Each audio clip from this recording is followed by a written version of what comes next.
Welcome back to another new video in SD Bio, Life with Life Science. NEET 2025 West বেঙ্গলের counselling কিন্তু অনেকটা পিছিয়ে যাবে এবছর, কারণ WBMCC জোড়া সমস্যায় জর্জরিত রয়েছে এবং সেই সমস্যার সমাধান কি করে হবে তার উপায় কিন্তু এখনও খুঁজে পাওয়া যাচ্ছে না।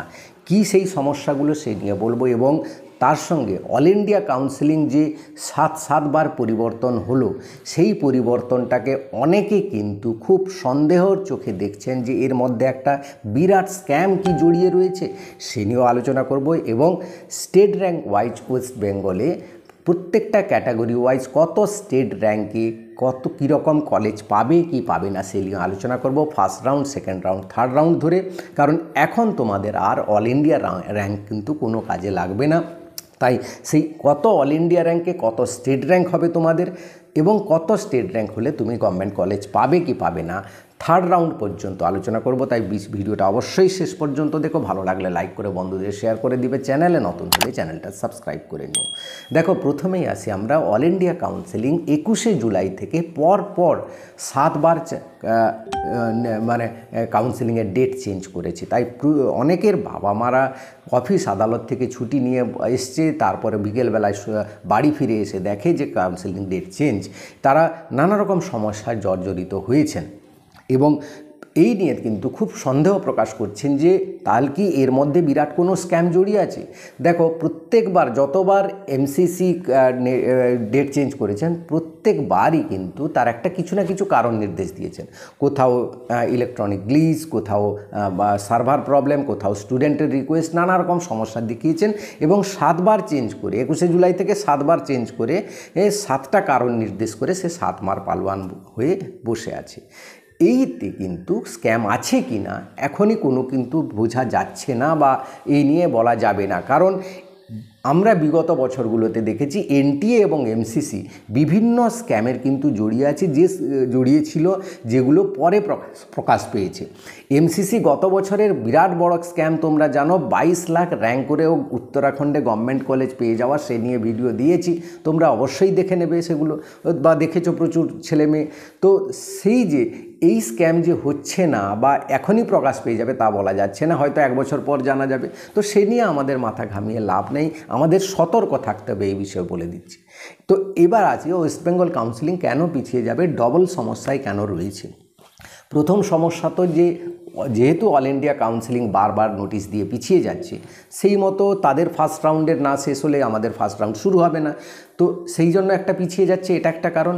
আরেকটা যে কারণ হচ্ছে, যেটা সবচেয়ে বড় সমস্যা, যে সমস্যার সমাধান WBMCCর কাছে নেই, কোনো কাউন্সিলের কাছে নেই, রাজ্য সরকারের কাছে নেই, পুরোপুরি হাইকোর্ট এবং সুপ্রিম কোর্টের মধ্যে রয়েছে, যেটা হচ্ছে ওবিসি কেস। দেখো, ওবিসি কেস সমাধান হচ্ছে না বলে কিন্তু জয়েন্ট এন্ট্রান্সের রেজাল্ট বেরোচ্ছে না, তার সাথে সাথে এসএসসি নিয়ে এডির অপশান নিয়ে নানা রকম প্রবলেম হচ্ছে, এবং তোমরা হয়তো জানো, খবর রাখবে, কলেজ অ্যাডমিশন সমস্ত কিছু বন্ধ হয়ে গেছে।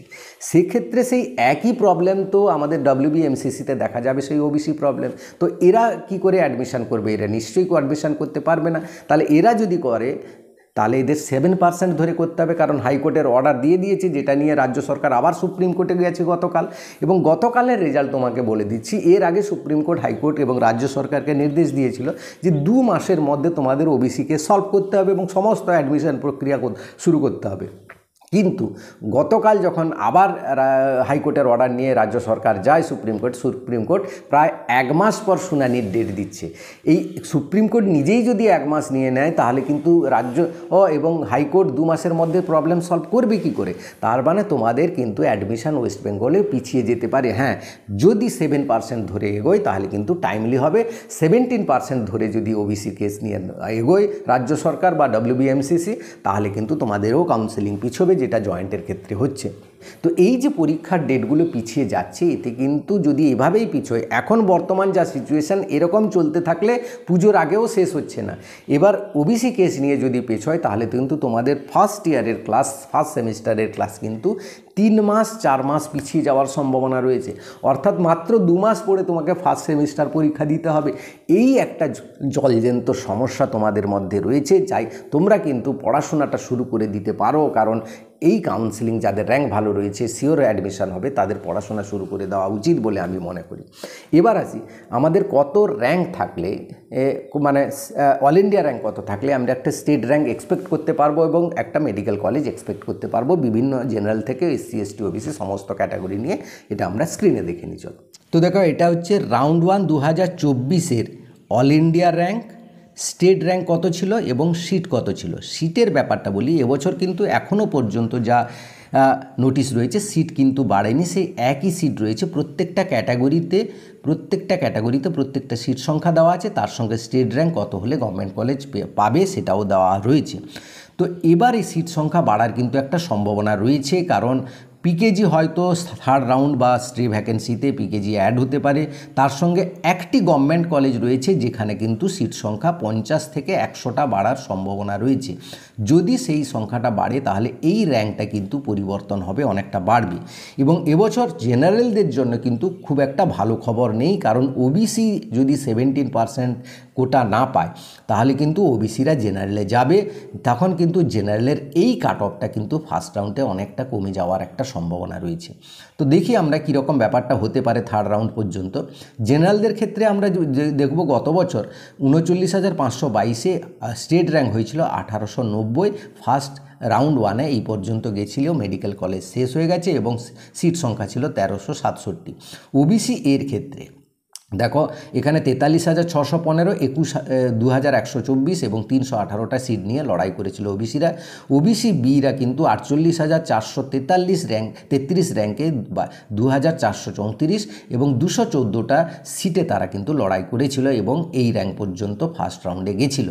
EWS এর ক্ষেত্রে দেখো অল ইন্ডিয়া র্যাঙ্ক ছিল 1,592, সেখানে 4,711 পর্যন্ত স্টেট র্যাঙ্ক গেছিল এবং এই র্যাঙ্কে 314টা সিটে লড়াই করেছিল।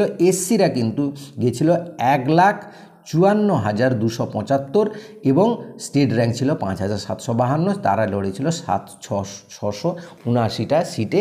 এখানে সবগুলো কিন্তু ফিজিক্যাল হ্যান্ডিক্যাপ্ট কোটাগুলো জোড়া আছে, ঠিক আছে। STতে কিন্তু 6,12,964 গেছিলো এবং 8,022 পর্যন্ত স্টেট র্যাঙ্ক গেছিলো এবং 182টা সিটে লড়াই করেছিল। PWর ক্ষেত্রে কোনো ডেটা বলবো না, কারণ সবাই চান্স পাবে, তোমাদের কোনো দরকার নেই। তো রাউন্ড 3-তে দেখো 24-এ যেটা গেছিলো, তারপর 25টা বলবো। জেনারেলে গেছিলো 40,000, রাউন্ড 3 40,602, অনেকটা জাম করেছিল। কেন না, রাউন্ড 2টা আমি বলিনি, তার কারণ রাউন্ড 2তে সবসময় কিন্তু ফার্স্ট রাউন্ডের থেকে আরও অনেকটা কমে যায়। তার কারণ হচ্ছে অনেক এই যে ফার্স্ট রাউন্ডে অল ইন্ডিয়া কাউন্সিলিংয়ে ব্যস্ত থাকে, তাই কিন্তু তারা ফার্স্ট রাউন্ডে স্টেটে কিন্তু কাউন্সিলিং করায় না, সেকেন্ড রাউন্ডে এসে কাউন্সিলিং করায়। তাই সেকেন্ড রাউন্ডে ফার্স্ট রাউন্ডে যা যায় সেকেন্ড রাউন্ডে কিন্তু অনেকটা বেড়ে যায়, মানে ওটা 39,000, 38,000, 37,000 পর্যন্ত নেমে যাবে।